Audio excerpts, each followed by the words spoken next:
கர்த்தருக்கு ஸ்தோத்திரம். இன்னைக்கூட வசனம் நீதிமொழிகள் 9:11.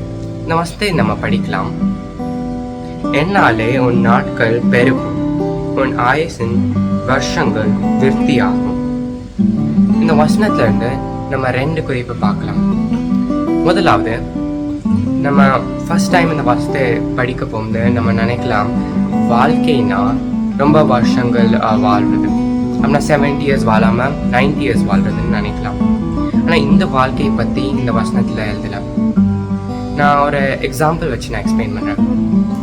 விவசாயியில் நம்ம யோசிச்சு பாருங்கள், 90 years நம்ம வாழ்கிறோம். ஆனால் எல்லா நாளும் ஏதாவது சிக்னஸ் இருக்குது, எல்லாம் என்ஜாய் பண்ண முடியல, ரொம்ப போரிங்காக இருக்குது.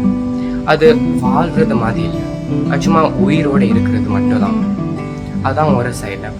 ஆனால் இன்னொன்று சைடில் நம்ம வாழ்கிறது இருக்குது, அப்படின்னா எல்லா செகண்டும் முழுவாக அனுபவிக்கிறது. அதுதான் வாழ்க்கை. அதுதான் ஞானம் தருகிறது. ஞானம் ஒரு வாழ்க்கையை தருகிறது, சும்மா உயிரோடு இருக்கிறது இல்லை. இப்போ 2வது குறிப்பு என்னன்னா, ஞானம் எப்படி நம்ம பெற்றுக்கொள்ளலாம். இந்த வசனத்துல ஞானமோட பரிசு பற்றி தான் எழுதியிருக்கு.